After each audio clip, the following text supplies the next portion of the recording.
Yeah, we back. Yeah, we back. Now, today we're going to be talking about reparations, right? We're going to talk about reparations because I've seen at the United Nations that a representative from the Haitian government had made a formal request to the French government for reparations, right? The so-called infamous debt of independence. So today we're going to be talking about that topic. Not wasting no time, I'm going to jump straight into the footage and I'm going to come back with my commentary. We got a lot to talk about. Let's go. Excellencies, ladies and gentlemen.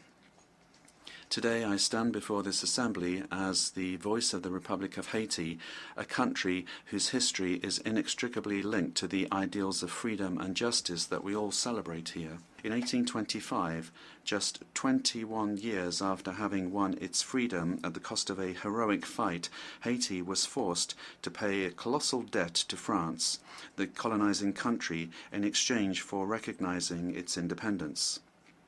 This ransom, imposed under threat, siphoned off resources of the young nation, plunging it into an infernal cycle of impoverishment, which it still struggles to overcome. This debt was a form of punishment for our audacity in throwing off the chains of slavery and raising up Haitians to claim their human dignity.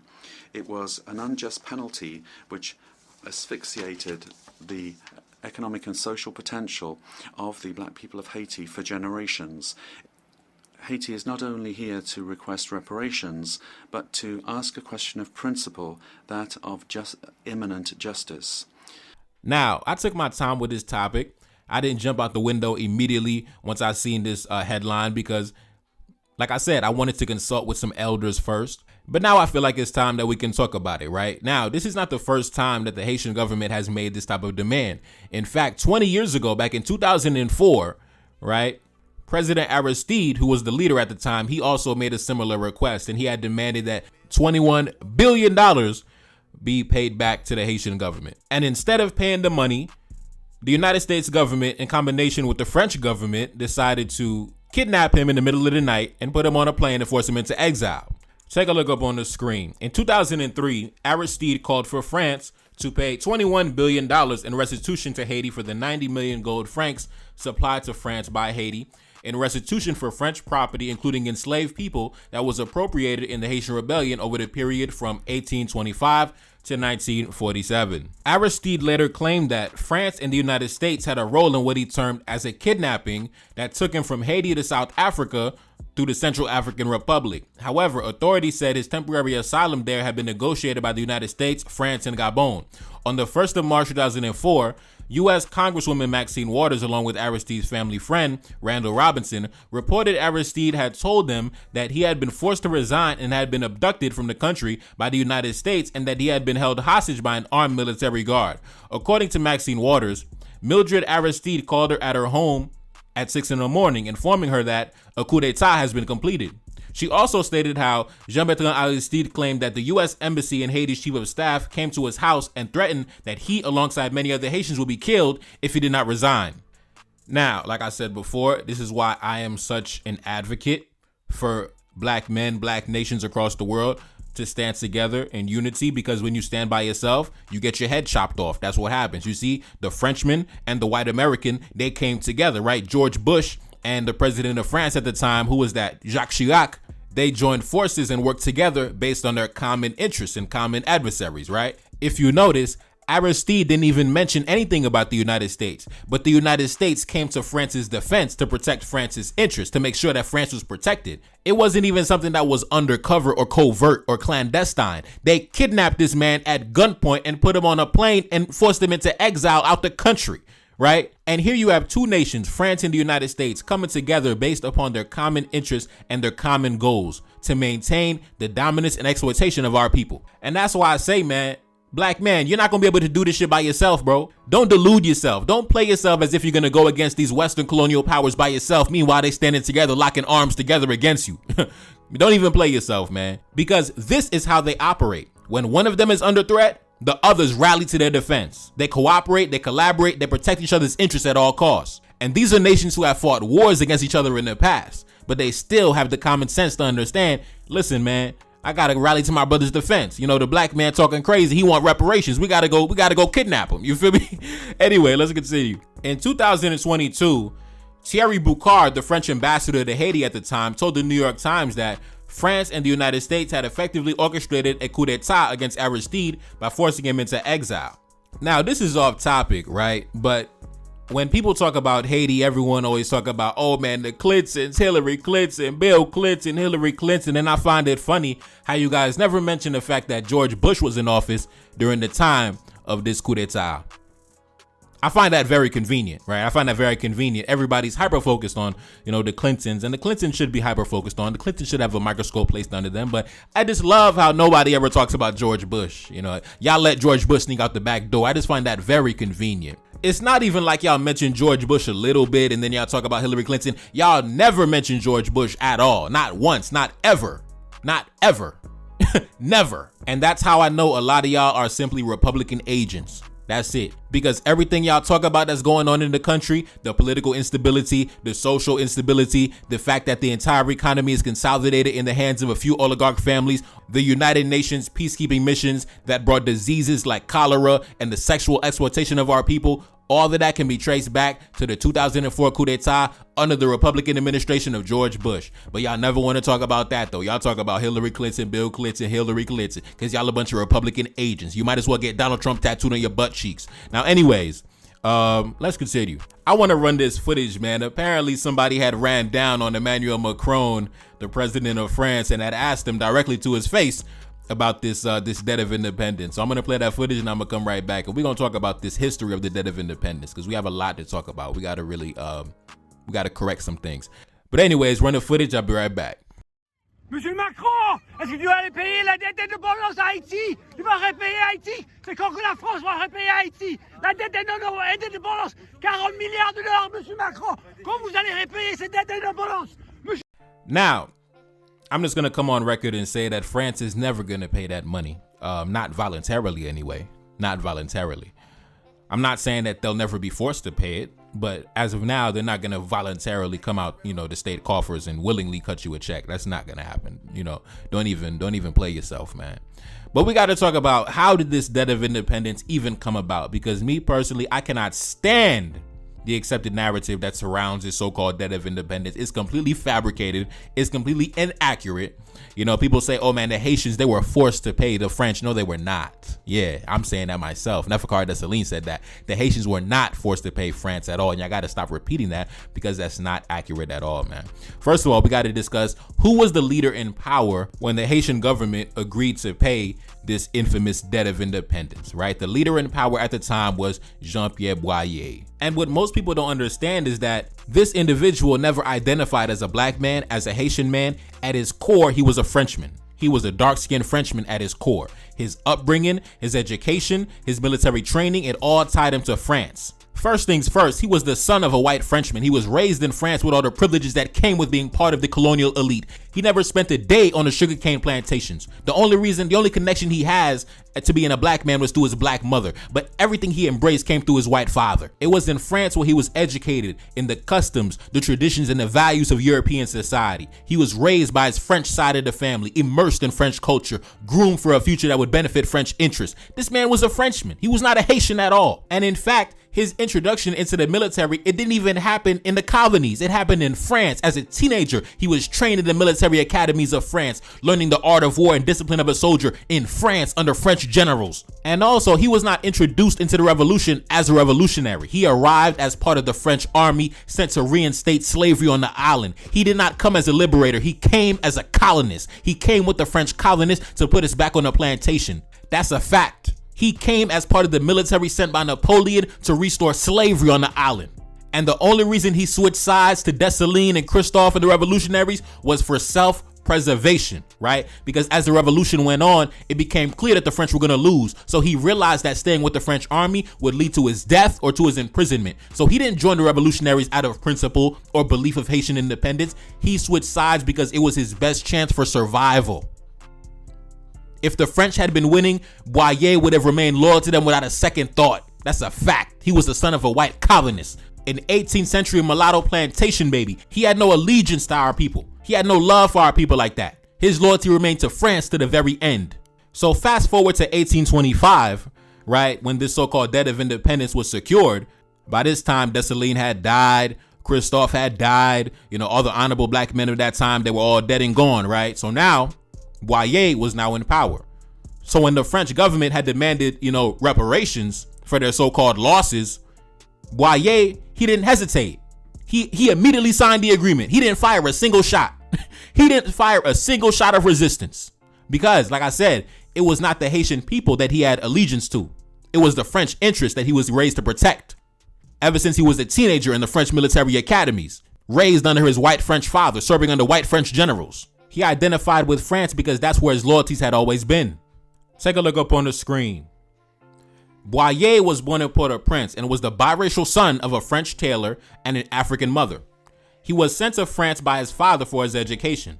During the French Revolution, he fought as a battalion commander and fought against Toussaint Louverture. I repeat, he fought against Toussaint Louverture. I repeat, he fought against Toussaint Louverture in the early years of the Haitian Revolution. He later allied himself with André Rigaud in the abortive insurrection against Toussaint to try to keep control of the southern region of Saint-Domingue. That was the colony. After going into exile in France, Boyer and Alexander Pétion returned in 1802 with the French troops led by General Charles Leclerc. After it became clear that the French were going to reimpose slavery and restrictions, Boyer joined the Patriots under Pétion and Dessalines, who led the country to independence. After Pétion rose to power in the Republic of the South, he chose Boyer as his successor. Now, take a look up on the screen, right? After the death of Dessalines in 1806, the nation was divided into two governments, two administrations, right? The Kingdom of Haiti in the north, ruled by Christophe, and the Republic of Haiti in the south, ruled by Alexander Pétion. Now, let's take a look at the timeline of events, right? Take a look up on the screen starting at the top. March 9th, 1811. Alexander Pétion is elected to a second 4-year term as president of the Republic of Haiti in the south, right? March 26th, Christophe proclaims himself king of the northern Haitian state, now known as the Kingdom of Haiti. May 28th, 1811, the Kingdom of Haiti promulgates the Royal Constitution of Henry I. Now, down at the bottom, November 1814, Christophe refuses to negotiate with the French delegate Franco de Medina concerning France's recognition of Haitian independence. I repeat, November 1814, Christophe refuses to negotiate with the French delegate Franco de Medina. Now, I have a playlist entitled, Why Did the King of Haiti Murder the French Ambassador? When France had sent this ambassador, this diplomat, this delegate, to negotiate with Christophe, Christophe arrested him and killed him. Christophe arrested him and murdered him. Christophe arrested him and assassinated him. Now ask yourself, when the French approached Boyer in 1825, how come he didn't stand up like a man and say, nigga, if you touch my territory, I'm shooting you in the face, bro? How come he didn't stand up like a man like Christophe did and say, bro, if you penetrate my territory, I'm going to send you to the afterlife. I'm going to send you to your fucking ancestors. I'm going to shoot you in the motherfucking head. How come he didn't say stand up like a man? And that's why I got a problem with this narrative that Haiti was forced to pay reparations, right? Because Dessalines didn't pay, Christophe didn't pay, and even Alexander Pétion didn't pay, right? And I got my issues with Alexander Pétion too, but even he didn't even pay. He never paid. Let's continue the timeline. Take a look up on the screen. October 8th, 1816. Louis XVIII of France sends another delegation to negotiate France's recognition of Haitian independence. Alexander Pétion cuts off the negotiation and Christophe declines to meet the delegates, right? So in October 1816, Pétion, who had originally, decided to listen to the French, he cut off negotiations entirely. He said, bro, ain't gonna be no negotiation, bro. And then Christophe, he didn't even meet with them at all. He said, bro, I'm not even gonna meet with y'all, period, bro. Last time y'all came, I killed y'all boys. But this time, I'm not even gonna waste my time even meeting with y'all. I got better things to do, bro. So how come Jean-Pierre Boyer didn't stand up like a man, like Christophe did, like Alexander Pétion did? Man, I'm telling you, man, because I'm telling you, he was raised by his white father. He was raised in France with his white family and his white father, and he identified as a Frenchman. End of discussion, point blank, period. He was a bitch. Now, let's continue the timeline. March 29th, 1818, Alexander Pétion dies of fever. March 30th, 1818, Jean-Pierre Boyer, chief of the Presidential Guard, is appointed as president for life of the Republic of Haiti. October 8th, 1820, Christophe commits suicide. October 26th, 1820, Jean-Pierre Boyer promulgates the Republican Constitution in Christophe's northern state. The northern and southern halves of Haiti are unified. So October 26, 1820, Jean-Pierre Boyer became the supreme commander, the supreme ruler of the nation. Like I said, this mulatto plantation baby who had zero allegiances to the Haitian people, all of his loyalties tied back to France. In his heart and his soul, he was a Frenchman. Now, I want to go back and read some letters that were written at the time, 200 years ago. We're going to read some letters that were written by Christophe himself and those who were communicating with Christophe back during those times, so we can kind of get an idea of what was happening during that era, right? Take a look up on the screen. This letter was written back on the 18th of November, 1816, right? Christophe wrote this letter to Thomas Clarkson. Now, let's get into it. Christophe said this: after having tried to massacre our entire population and failed in the attempt, how could France convince anyone by declaration that she would rule in Haiti over a free people? Nothing short of absolute independence in both government and commerce will satisfy us. This we shall have or cease to live. The French cabinet has just made a new attempt and again insulted the Haitian people by sending out as commissioners 3 ex-colonists, all of them discredited and disgraced in Haitian eyes. You will see by the public papers which I am sending you the unbecoming and ridiculous manner in which these men attempted to open negotiations with us. Now, like I said, when you guys promote the narrative that the Haitians were forced to pay, that's very disgraceful and very, you're really dishonoring the memory of our ancestors that stood up like men in the face of our adversaries, right? When you just minimize it down to, oh, the Haitians were forced to pay, they had no choice but to pay. No, there's always a choice. There's always a choice. There's always a choice. Now let's continue. Now, this is a letter written from Thomas Clarkson to Christophe back on October 30th, 1818. And it says this: I cannot close this letter without recommending to your majesty to consider whether a union with General Boyer is practicable. You best know what success your proclamation has had amongst the Haitians on his part of the island. If they are not likely to come over to you, surely concord is better than variance. It is impossible to foresee human events. It is possible, however, that your union might be very useful against any attack from the Spanish side of the island, and certainly it'd be very useful against an attack on the part of the French. What I most fear is that if you should keep General Boyer in a state of fear or alarm respecting your own intentions, you will oblige him to have recourse to France for protection, though probably much against his will. In this case, he will offer France his trade, but he will call upon her in return not only to acknowledge, but to guarantee his independence. And if France should guarantee his independence, and your majesty should afterwards see occasion to quarrel with him, he will call in the French to his assistance, and you will see French armies finding a safe and easy passage through his territories and into yours. I remain with your best wishes, your majesty's friend, Thomas Clarkson.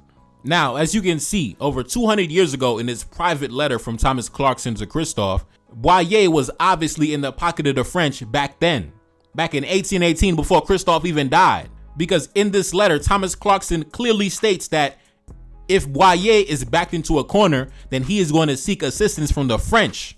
And that's why Thomas Clarkson told Christophe that it would be best to maintain friendly relations with Boyer, because if you go on the offensive and you commit acts of aggression against Boyer, then worst comes to worst, he's going to, hit up the French, and the French are going to be on your territory, on your soil.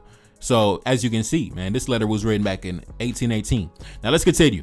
This was a letter written by Christophe to Thomas Clarkson back on March 20th, 1819. Christophe said this: You asked me, my friend, if any communication exists between myself and General Boyer. The situation is this. Upon receiving word of Pichon's death, I made overtures to Boyer in an attempt to bring about a reconciliation. I pointed out to him that justice, reason, and the best interest of the Haitian people all demanded our union and the formation of a single government. My efforts were unavailing because ambition and the baser passions speak more loudly in corrupt breasts than the desire for the well-being of the nation. At least I have the consolation of having done once more all that was in my power to reunite my country. You must have seen in the proclamation dated from St. Mark the offers which I made to Boyer. But I must tell you, my friend, In Port-au-Prince, there exists a group of troublemakers from all parts of the world who always make every effort to mislead public opinion. These men take the greatest pains to intercept any writings that might inform the people concerning their own best interests.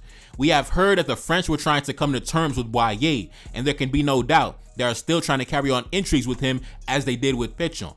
I myself believe, as you do, that Boyer might well lead astray the unfortunate Haitians of that part of the island. Now, I got to repeat that at the end of the letter, Christophe said, Boyer might lead astray the unfortunate Haitians on that part of the island. And Christophe was absolutely correct, because when Christophe died and Boyer came to power, he agreed to pay reparations to France. That's a fact. He agreed to pay reparations to France. So he did indeed lead astray the unfortunate Haitians. Rest in peace to the king, man. Long live the king, bro. Let's continue. This letter from Thomas Clarkson back on July 10th, 1820. Thomas Clarkson said this. Now, I believe that this was after Thomas Clarkson was sent to France, because Christophe had sent Thomas Clarkson to France to pretty much gather intelligence upon the French government to, see what the temperature is in France. So Thomas Clarkson wrote to him after he came back from France, and he said this. The three great points to which I directed my attention during my residence at Paris were these. Number 1, will France ever fit out an expedition for the conquest of Haiti? Number 2, will France ever acknowledge the independence of Haiti?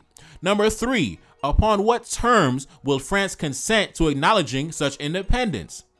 I come to the first question. Will France ever fit out an expedition expressly for the purpose of conquering Haiti? The universal answer to this in France is no.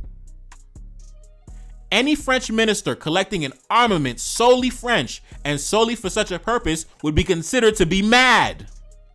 Ridicule has generally accompanied the mention of any expedition to Haiti. It is a proverb among the military. As hopeless and disastrous as the expedition of Leclerc, it is therefore almost universally believed in France that no French regiment would go there. I repeat, it is therefore almost universally believed in France that no French regiment would go there. It seems also to be a universal opinion in France that the subjugation of Haiti is impossible, and that the French cabinet has abandoned all thoughts of employing an armament against Haiti either now or at any future time. That is what Thomas Clarkson wrote to Christophe back in 1820, just a few months before Christophe died. July 1820, Christophe would be dead in October 1820. And that's when Boyer would come to power shortly after that. And that would begin the destruction of the country. That would be the beginning of the end for the country when Boyer came to power. When Boyer came to power, he destroyed our country. He destroyed our country. The only good thing Boyer did was he kicked out the Catholic Church. But besides that, Boyer, and to be honest, he didn't kick out the Catholic Church because he was some, revolutionary type black man kicking out the white man. No, he did that because his wife, Jude Lachenay, was a devout voodoo mistress, a devout voodoo priestess. So she influenced Boyer, her husband, to, get the Catholic Church the fuck up out of here. You know what I mean? That's why he did it. He didn't do it because he was, a revolutionary black man standing for the spiritual practices of our ancestors. No, he did that to make his wife happy. That's why he did that. That's the only reason he did that shit, bro. But anyways, back to the letter. As you can see, Thomas Clarkson wrote to Christophe and told him that the French government and the French military had no intention and had no desire to wage any type of military campaign against Christophe. They had no desire to do it. They even said no French regiment would dare to even go to Christophe's territory and fight him. They said anybody even suggesting the idea would be considered to be mad, would be considered to be crazy. That's what Thomas Clarkson told Christophe back in 1820. So that's why I'm against this narrative that the Haitians were forced to pay. No, we are not going to allow Jean-Pierre Boyer to escape out the back door. We are going to give him accountability. We are going to lay the accountability at the feet of Jean-Pierre Boyer. You was a bitch. You was a plantation baby. You was a mulatto who loved your white father and your white family, and you capitulated to the French colonial government. You a bitch and you a coward. You a disgrace. You destroyed our image. You destroyed our reputation. And for that, we are going to give you accountability, and we are going to destroy your legacy. You know what I'm saying? We are going to lay it out in front of the entire world. Jean-Pierre Boyer, you was a bitch and you destroyed the country. But anyways, I want to talk about The reason why the French had waited so many years until they finally got a cooperative leader in power. How come they didn't attack Dessalines, right? How come they didn't attack Christophe, right? Christophe was waiting. I mean, Christophe was waiting. That's why he built the Citadel for y'all, because he was waiting. Christophe was itching for y'all to come. But for whatever reason, the French never came until after Christophe died. And the reason why is because when Christophe was alive, Christophe's government had the same level of military technology as any other world power at the time. Christophe had 10 warships at his disposal. He had the Citadel, the largest military fortress in the Western Hemisphere. The majority of the national budget went to military defense. And even though on paper, officially, there were no diplomatic relations with either of the northern governments or the southern governments, but during that time when Christophe was in power, Christophe was still exporting sugar and coffee and all type of different agriculture. How do you think he built the Citadel? How do you think he built the palace? How do you think he built his schools? How do you think he funded the military? How do you think he financed these things if he didn't have money coming in? Christophe had money coming in under the table. Absolutely. Christophe had the money, the power, and the guns to defend it, and the cannons to defend it, and the Citadel to defend it, and the army to defend it. And the French knew that, and the Europeans knew that, right? That's why even back in 1814, when Christophe killed the French ambassador, something that would justify an act of war, the French hesitated to retaliate against Christophe. If the French were so big and bad as they make it seem, as y'all make it seem, talking about they was forced to pay, then how come they didn't dispatch an armada immediately when Christophe killed the French ambassador back in 1814? Christophe remained in power for another 6 years after that, and the French didn't retaliate. They didn't touch a hair on his chinny chin chin, because when Christophe was alive, the nation was strong, the nation was stable. During that time, it was the Dominicans coming to our side of the island, trying to seek refuge, trying to seek for a better life, right? The Dominicans was paying homage to Christophe, man. They was like, man, we got to get like the Haitians, man. The Haitians, man, they doing it big. In fact, if you had read the audiobook that I read, the biography of Christophe's life, right? There was one story, I believe, like Christophe was celebrating the independence of the nation. So he went to the border in the northeastern section of the country on the Dominican border, and the Dominicans came out, you know, they started singing and dancing, you know what I mean? So listen, they were paying homage back then. Christophe was well respected domestically and internationally. And the French, they knew better than to go toe to toe with Christophe, man. They knew better. In fact, one of my favorite stories, I talked about this on the channel many times before, but when Christophe had seized over $1 million worth of property from American merchants, because, man, take a look up on the screen.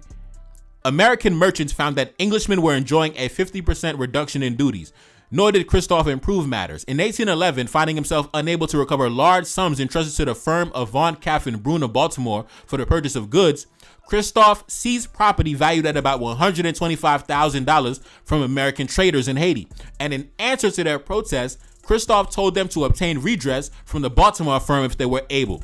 Thus, his American commerce dwindled. Now, $125,000 back in 1811, that's somewhere over $3 million in modern currency. So Christophe robbed the American government of $3 million, and they didn't do shit about it. Them boys didn't do shit. Now, here's the thing you got to understand. Just because you don't know your history as a black man does not mean that the white man doesn't know your history. You think the Frenchmen don't know that you killed the French ambassador back in 1814? You don't think they still mad about that? You don't think that they don't know that you robbed them back in 1811? You don't think they still mad about that? You don't think they got the letters that were written at that time? Just because you don't study your ancestors does not mean that they don't study their ancestors. They know these things about our history. They know these things about our people. It's us that we are the ones who are ignorant. The white man knows your history. That's why he's not going to pay you reparations, because he knows that you are not a victim. He knows that when you had the power, you were bullying everybody you could bully. You were stepping on everybody you could step on. When you were the aggressor, you had no mercy. So the white man is not going to pay reparations because he does not buy into your victim narrative. You are not a victim because when you had the power, you were exerting your power. Even in this story, it said that Christophe had sent a significant sum of money to a Baltimore firm for the purchase of goods, but he was swindled, right? So in a decisive response, Christophe seized valued property at about $125,000 from American merchants that were operating inside the country, right? And as a testament to the military capacity that Christophe had established during his time in power, even after killing a French government official and even after robbing the American government of over $3 million in modern currency, neither the French or the Americans launched any retaliation against Christophe. Both the French and the Americans decided that it was better to use diplomatic caution instead of military action, right? It wasn't until after Christophe was moved out the way, after he died, that was when, the coast was clear, so to speak, right? So, it's really unfortunate, man. It's really unfortunate. But like I said, we really have to get the narrative correct. I'm really tired of the victim narrative that we were forced to do anything. We was not forced to do anything. We was not forced to do shit. The fact of the matter is, the French had simply waited and waited and waited until they found a leader that was cooperative with their interests. That's all it was, man. That's all it was. They simply found a leader that was cooperative with their interests, who did not fire a single shot against them because his loyalties lie in Paris instead of Port-au-Prince. Now, before I get out of here, I want to talk about the Citadel. And it's really unfortunate because after Christophe died and Jean-Pierre Boyer came to power and took control of Christophe's territory, Jean-Pierre Boyer also inherited everything that Christophe left behind, which means that Christophe's military machine, the Citadel, the army, the treasury. After Jean-Pierre Boyer inherited Christophe's territory, that means that the size of his army had doubled, right? That means that the level of ammunition that he had was tripled and quadrupled, right? Because now you had the Citadel in your possession, which means that Jean-Pierre Boyer had no excuse not to defend himself against the French. You had no excuse. You controlled the entire island at that point, right? Not just a half of the island, not just the southern part. You controlled the entire island. You had the Citadel. You had the hundreds of cannons in the Citadel. You had you had endless ammunition. You were ready to defend yourself. Christophe left the treasury for you. He left you, billions of dollars behind. Christophe left you the sugarcane plantations for national production. Christophe left you everything to prosper. You had no excuse. You had more than enough to defend yourself against the French. You failed to defend yourself. You chose not to defend yourself because you was a bitch who was loyal to France. That's the truth. We're not going to let him escape accountability. We're not going to, they forced Jean-Pierre Boyer. No, they didn't. He was a bitch. He could have defended himself until the death like Dessalines wanted to, like Christophe wanted to. How come you didn't defend yourself until the death? Because you was a bitch. I'm sorry, man. Listen, I have to be honest. I have to tell the truth, man. You was a coward. You was a bitch. You was a puppet of the West. You was a puppet of the French. And the most tragic thing about it was this man stayed in power for over 20 years. Over 20 years, bro. God. Do you know after Jean-Pierre Boyer was driven out of office that the Haitian government had made a law that the black women in Haiti were not allowed to have husbands who were not black? Like if you were a black woman who married, a white man, you had to leave the country. Like you were dispossessed of all your property, because we was not going to go through that same bullshit again with these mulatto, half breeds trying to work for the interests of another state. Listen, it wasn't until like the end of the 18th century, the end of the 19th century, that the black woman in Haiti was allowed to date foreign men again. Like we was like, bro, enough of that. Ain't gonna be no dating no white man, no none of that. But anyways, man, let's talk about the Citadel, man. Let's talk about the Citadel so we can understand how Jean-Pierre Boyer was such a bitch to not utilize the Citadel when the French, came to open negotiations with him. Because what he should have done was like, listen, you said what? You want me to pay you what? Like, I'm gonna meet you at the Citadel. Anyway, let's continue. Take a look up on the screen. The Citadel was commissioned by Haitian revolutionary Henry Christophe, for whom it is also named, and built by tens of thousands of former slaves. It was the main fortification of the newly independent Haiti's defensive strategy against a potential French incursion. Large cisterns and storehouses in the fortress's interior were designed to store enough food and water for 5,000 defenders for up to 1 year. The fortress included palace quarters for the king and his family in the event that they would need to take refuge inside the walls. Other facilities included dungeons, bathing quarters, bakery ovens. Also visible is the tomb of Christophe's brother-in-law, who was killed when the gunpowder room he was in exploded. Now, like I said, man, Jean-Pierre Boyer had no excuse not to defend himself against the French, right? He had no excuse, right? Like I said, if the French were so big and bad and they could have took the money, then how come they didn't ever attack Christophe when Christophe had displayed overt acts of aggression towards them? How come they didn't retaliate? How come the Americans didn't attack Christophe? Because they knew what Christophe was capable of, and you inherited everything Christophe left behind, and you didn't want to fight. You didn't fire a single shot. You are a coward and you should be ashamed, and I piss on your grave. Because goddamn, man, despite having all the necessary resources to defend your sovereignty, you chose to capitulate. Unlike Christophe, who was prepared to defend the nation against all threats, you decided to negotiate and pay reparations. Pay reparations without firing a single shot. Man, you surrendered like a coward, bro. You surrendered like a true coward, man. Surrendered like a true bitch. Surrendered like a true bitch. But like I said, I couldn't expect anything less from a goddamn half-breed who was raised by his white father in France. It is what it is, man. But like I said, I don't think we're going to get that money, man. We ain't getting that money, man. We ain't getting that money, man. We ain't getting that money, man. All the money that was supposed to go to the development of the country, to the economy, to establish, infrastructure, to establish schools, to establish everything that a nation needs to survive and thrive. Jean-Pierre Boyer agreed to send all the money in the treasury to France.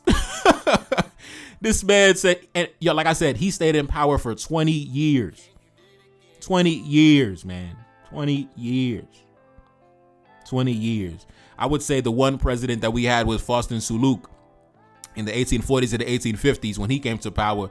And, he decided, like, I ain't paying that shit. He just said, bro, I ain't paying that stupid shit. But unfortunately, he was also removed from power and replaced by another more cooperative leader in Fab Jeffra, who was, like I said, similar to Jean-Pierre Boyer. So it is what it is, man. But like I said, we just had to correct the narrative. We're not going to allow Jean-Pierre Boyer to escape accountability. We're definitely going to put you on the Summer Jam screen and let everybody know who you are and what you did. You destroyed our country, bro. You destroyed our country. All the money that was supposed to develop the country, you sent it to the French treasury. Goddamn, man. Goddamn, man. But you know what it is, man? It's just something about those brothers that were raised by their white fathers, because something similar happened in the Dominican Republic also. You remember the Dominican Republic, it was a small section of time where the Dominicans actually invited the Spanish colonists to come back and reconquer the island, like put them back under colonialism, right?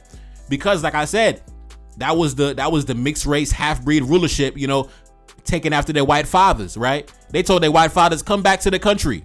Just like Jean-Pierre Boyer told his white father, I'll pay you the money. I'm telling you, man, them boys that was alive during the colonial period, they really wanted to be white. They really wanted to be like their white daddies, man. It didn't matter if they had black mothers. Them boys wanted to be like white men. Man, them boys paid the white man money. They told the white man come back and colonize the island. Man, them mixed race boys in Hispaniola, man, they did some shameful shit. They did some shameful, embarrassing shit. Anyways, man, it's about Neferkar, that's Celine, back in the Billy S&D. Cash App in the description. Support the channel, man. Support the album. Peace. No.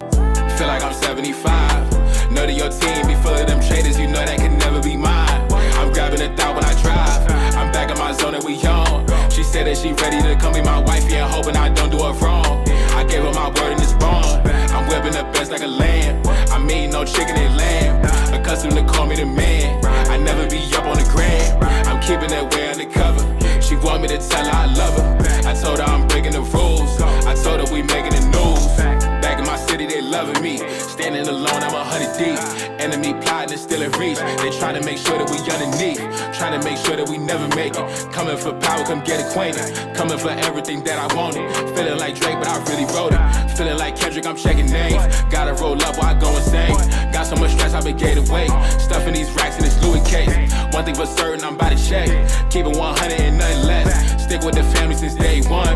Had to stay down till my day come. Had to stay down, but I'm never patient. Hop on the mic and I'm motivated. Hop on the mic and I drive a classic. Haters can't see me, they copping glasses. Back in the studio making magic. Got a new tape and it's in production. Back on my business, I got a budget. Staying low key when I'm out in public. Feel like I'm 75. Know that your team be full of them traders. You know that can never be mine. I'm grabbing a thought when I drive. I'm back in my zone and we on. She said that she ready to come be my wife. Yeah, hoping I don't do her wrong. I gave her my word in this bond. I'm whipping the best like a lamb. I mean no chicken and lamb. Accustomed to call me the man. I never be up on the gram. I'm keeping that way undercover. She want me to tell her I love her. I told her I'm breaking the rules. I told her we making the news. Making the